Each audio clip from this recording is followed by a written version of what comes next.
அப்ப நான் ஜெயிலுக்கு போவீங்களா? ஏங்க இப்ப இவர் என்ன சொல்லிட்டாருன்னு இவ்வளவு கோவப்படுறீங்க? உட்காருங்க. இந்த பார், சினிமா எடுக்கிற என்னுடைய சொந்த விஷயம். என் சொந்த காசை போட்டு எடுக்கிறேன். அதை பத்தி யாரும் பேசக்கூடாது. என்னம்மா உங்க அப்பா மாதிரி பேசாம போய்கிட்டே இருக்காரு?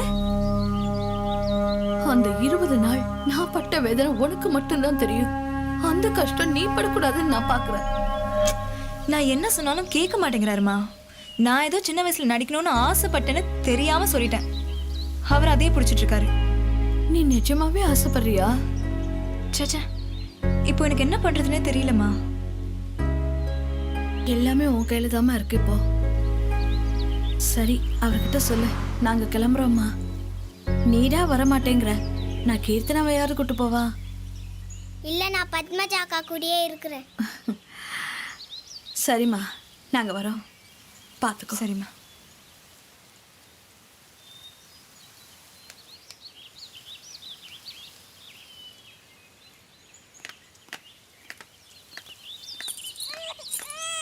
மா, என்ன இருந்தாலும் அவங்க அப்பா அம்மாட்ட இப்படி பேசுனது தப்புமா.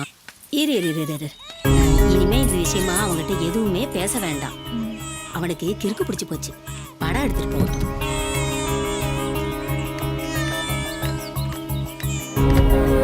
ரெண்டு பேரும் சண்டை போட்டுக்காதீங்கப்பா, சொன்னா கேளுங்க.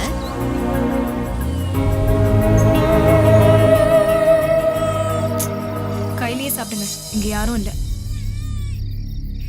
இப்ப ஏன் வீட்டுக்கு போகாம இங்க கூட்டு வந்த?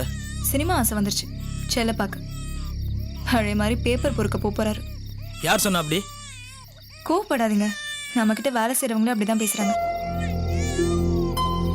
நல்லா யோசிச்சு பாருங்க, தம்பி இருக்கான். இவன் வாழ்க்கையை பத்தி கொஞ்சம் நினைங்க. எல்லாம் எனக்கு தெரியும். ஏன் அப்படி அழுதுட்டே இருக்க? உங்க அப்பா மாதிரி பிடிவாதம் பிடிக்கிற? நீ முதல்ல இங்கேருந்து வா.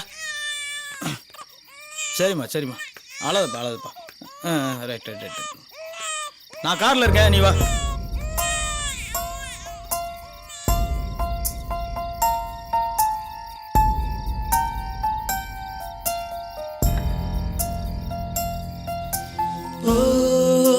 மாப்பிள்ள, படம் எடுக்க போறீங்களாமே? இந்த மாதிரி ஒரு தப்பான முடிவெடுத்து தான் நான் ஜெயிலுக்கு போனேன். சரிம்மா. சார் வாங்க சார், வாங்க சார், வாங்க சார். யார் அம்மாங்களா? ஆமாம் சார். அம்மா வணக்கம்மா, நல்லா இருக்கீங்களா? சரி, ஏதாவது முக்கியமான விஷயம் பேசுறீங்கன்னா நாங்கள் போயிட்டு அப்புறம் வரோம். அப்படிலாம் ஒன்றும் இல்லை சார், நம்ம விஷயமா தான் பேசிட்டு. அப்படியா? உட்காரு சரி சார். சொல்லுங்க, என்ன பேசிக்கிட்டு இருந்தீங்க? இல்லை சார், அம்மாவுக்கும் ஒய்ஃபுக்கும் படம் எடுக்கிறது கொஞ்சம் கூட இன்ட்ரெஸ்ட் இல்லை. ஏன்னா இன்னைக்கு வர தயாரிப்பாளர்கள் சினிமாவில் எல்லாருமே தோத்துக்கிட்டு இருக்காங்கன்னு அம்மாவுடைய எண்ணம். அதாவது சினிமா எடுக்கிறத பற்றி அம்மாவனுடைய பயம் நியாயமானது. ஆனால் படம் எடுக்க வர்றவங்க எல்லாருமே லாஸ் ஆகி போகிறாங்க அப்படின்னு சொல்கிறது தான் கொஞ்சம் கருத்து வேறுபடுது. சினிமாங்கிறது ஒரு நல்ல தொழில்மா. அதாவது முறைப்படியாக ஒரு நல்ல கதையை செலக்ட் பண்ணி நல்ல ஆர்டிஸ்ட்டுகளை போட்டு தேவையில்லாமல் செலவு பண்ணாமல் சொல்ல வர்ற கதையை தெளிவாக ஜனங்கள்கிட்ட போய் சேர்ற மாதிரி சொன்னோம் அப்படின்னாக்க அந்த படம் நிச்சயமாக சக்ஸஸ் ஆகும். அதை விட்டு புதுமையை புகுத்துறேன்னு புரியாத மாதிரி படம் எடுத்தாக்க அது எப்படி? இந்த பாருங்கம்மா, நீங்கள் ஒன்றும் கவலைப்படாதீங்க. உங்கள் பையனுக்கு அவர் மனைவியினுடைய ஆசையை நிறைவேற்றணும் அப்படிங்கிற ஒரு எண்ணம் இருக்குது, ரொம்ப உயர்ந்த எண்ணம். நல்ல கதை என்கிட்ட இருக்குது. ஒரு சின்ன பட்ஜெட் தான் சொல்லியிருக்கிறேன், அதில் இந்த கதையை எடுத்துடலாம். நிச்சயமாக அது பெரிய சக்ஸஸ் ஆகும். ஒன்றும் நீங்கள் கவலைப்படாதீங்க, நல்லபடியாக நடத்திடலாம். ஏதோ போடுற பணம் லாஸ் ஆகக்கூடாது, அதான். இறைவன் இருக்கான், அவனுடைய அருள் இருக்கு. உங்க பிள்ளைக்கு நல்ல எண்ணம் இருக்கு. உங்களுடைய ஆசீர்வாதம் இருக்கிற வரைக்கும் நிச்சயமா உங்க பிள்ளை மேல மேல ஜெயிச்சுக்கிட்டே இருப்பாரு, இது உறுதி. நன்றி சார், அவங்களுக்கு புரிய வைக்க முடியல எனக்கு, அதனால என்ன சொன்னா புரிஞ்சுக்க போறாங்க. Okay sir. என்ன மேடம், நேற்று சார்ட்ட ரொம்ப கோவப்பட்டீங்களா? எங்க முன்னால திட்டு வாங்க வேண்டாம் அப்படின்ட்டு குழந்தைய தூக்கிட்டு வாக்கிங் போயிட்டாரு. என்ன போய் நடிக்க சொல்றாருங்க? பிராக்டிக்கலா இதெல்லாம் சரி வராதுங்க. 50 லட்சம்ங்கிறது பெரிய தொகை.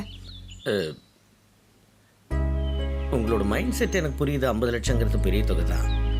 ஆனால் உங்கள் பணத்துக்கு எந்த விதமான லாஸும் வராமல் நான் பார்த்துக்கிறேன் மேடம். கஷ்டப்பட்டு சம்பாதிச்சதுங்க. நான் ஏதோ சின்ன வயசுல ஹீரோயின் ஆகணும்னு ஆசைப்பட்டதை வச்சு இப்போ போய் நடிக்க சொன்னா எனக்கு இதெல்லாம் இன்ட்ரெஸ்ட் இல்லைங்க.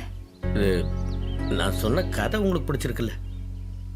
கதை பிடிச்சிருக்கு, அதுக்காக இது பாருங்க மேடம், நான் அன்னைக்கே சொன்னேன், நீங்கள் இந்த படத்தில் ஹீரோயினை நடிச்சிங்கனாக்கா அது ஆண்டவன் எனக்கு கொடுத்த வரப்பிரசாதம். நீங்கள் நடிச்சிங்கனாக்கா இந்த படம் பெரிய சக்ஸஸ் ஆகும், என்னுடைய பண கஷ்டமும் தீரும். உங்க சுயநலத்துக்காக எங்களை ரிஸ்க் எடுக்க சொல்லாதீங்க. ஐயோ அப்படிலாம் இல்லைங்க மேடம். நீங்கள் அதாவது உங்களுக்கு பணத்துக்கு எந்த விதமான லாஸும் வராமல் நான் பார்த்துக்கிறேன். என் கதை மேலே எனக்கு பெரிய நம்பிக்கை இருக்குது. உங்களுக்கு என் மேலே நம்பிக்கை இல்லை அப்படின்னாக்கா நான் வேணால் என்னுடைய வீட்டு பத்திரத்தை கொண்டாந்து உங்கள்கிட்ட கொடுத்துட்றேன். இந்த படம் நல்லபடியாக எடுத்து ரிலீஸ் ஆகி பணம் உங்கள் கைக்கு வந்த உடனே அந்த பத்திரத்தை என்கிட்ட கொடுங்க. நான் பிளாட்ஃபாரத்தில் வாடகை வீட்டெலாம் இருந்து பழக்கப்பட்டவன் தாங்க. எனக்கு அதிலெல்லாம் எந்த விதமான ஒரு இதுவும் கிடையாது. உங்கள் வீட்டுக்குள்ளேயே உங்களை வெளியில் எங்கேயும் கூப்பிடாமல் செலவு ஜாஸ்தி ஆகாமல் ஷூட்டிங் நடத்தி முடிச்சேன்னாக்கா உங்களுக்கு ஓகே தானே? அதுவும் இல்லாமல் எனக்கு கல்யாணம் ஆயிடுச்சு. இன்னொருத்தர் கூட நடிக்கிறதுக்கெல்லாம் எனக்கு இன்ட்ரெஸ்ட் இல்லை. இப்போது உங்களுக்கு வேற ஒருத்தர் கூட நடிக்கிறதுக்கு கொஞ்சம் கஷ்டமாக இருக்குது, அவ்வளோதானே? பேசாமல் உங்கள் வீட்டுக்கு ஹீரோ வைக்கிறோம் உங்களுக்கு ஜோடியாக, அவ்வளோதானே? என்ன சொல்கிறீங்க? ஏன் வீட்டுக்காரா? ஆமாங்க. அப்படி அவர் நடிச்சாருன்னா உங்களுக்கு எந்த விதமான ஆட்சேபனையும் இல்லைல்ல? அவர் நடிக்கிறதா இருந்தா எனக்கு ஓகே. எனக்கு பேங்க்குக்கு போகணும். அவர் இப்போ வந்துருவாரு. வெயிட் பண்ணி பாருங்க. ஏங்க கத்திரிக்காட்டா இருக்காரு, அவர் எப்படிங்க ஹீரோ ஆக்குவீங்க? ஏன் ஒன்று கேமரா ஒன்றாக்கல, அதே மாதிரி தான். டைரக்டர்னா களிமண்ணை கூட நடிக்க வைக்கணும், அவன் தான் டைரக்டர். எனக்கு என்னமோ சரிப்பட்டு வர மாதிரி தெரியல. வாயை புத்திக்கிட்டு பேசாமல் இருக்கியா, பொழப்பில் மண்ணள்ளி போட்டுறாத. சூப்பரா பண்றீங்க. என்ன சூப்பரு? உனக்கு நாலேஜே கிடையாது, இல்லை மியூசிக் நாலேஜ் வேறையா? எனக்கு நாலேஜ் இல்லையா? எவ்வளோ ஹிந்தி மியூசிக்லாம் கேட்டிருக்கேன் தெரியுமா? ஏன் ஹிந்தியில் தான் மியூசிக் இருக்கா, தமிழில் மியூசிக்கே இல்லையா? இந்த பாரு, காலேஜில் ஒழுங்காக வாசிங்கன்னு தானே உங்களை கூட்டிகிட்டு வந்தேன். வேற யாராவது மியூசிக் போட்டால் தான் நீங்கள் வாசிப்பீங்களா? சொந்தமாக போட மாட்டீங்களா? சோகமாக போடுங்க ஐயா. சோகமா போடணும்னா ஒப்பாரி வைக்கிற கிளியை கூட்டு வந்தா பாட வைக்கணும். இவ தொந்தரவு எனக்கு பெருசாக இருக்குது. இந்த இவளை கூட்டிகிட்டு வீட்டுக்கு போ, நான் கம்போசிங் முடிச்சுட்டு வரேன். போ வீட்டுக்கு.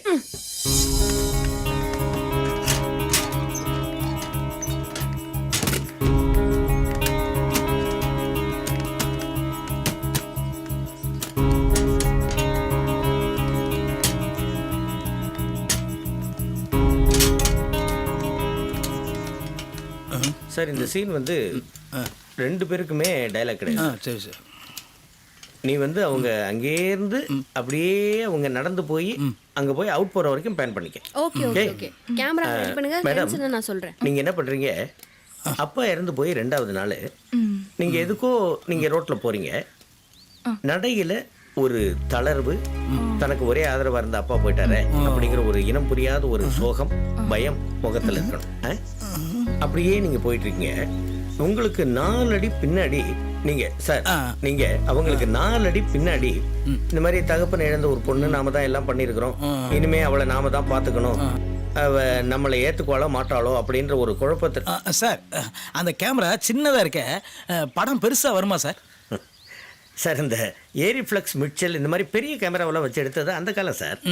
அதுலேயும் பல மேதைகள்லாம் இருந்திருக்காங்க. ஓ, இப்போ டெக்னாலஜி ரொம்ப முன்னேறி போச்சு சார். அதனால கேமரா சார் அதை விடுங்க சார், கிறிஸ்டல் கிளியர் இருக்கு. அதை பற்றி நீங்கள் ஒன்றும் உரு பண்ணிக்காதீங்க.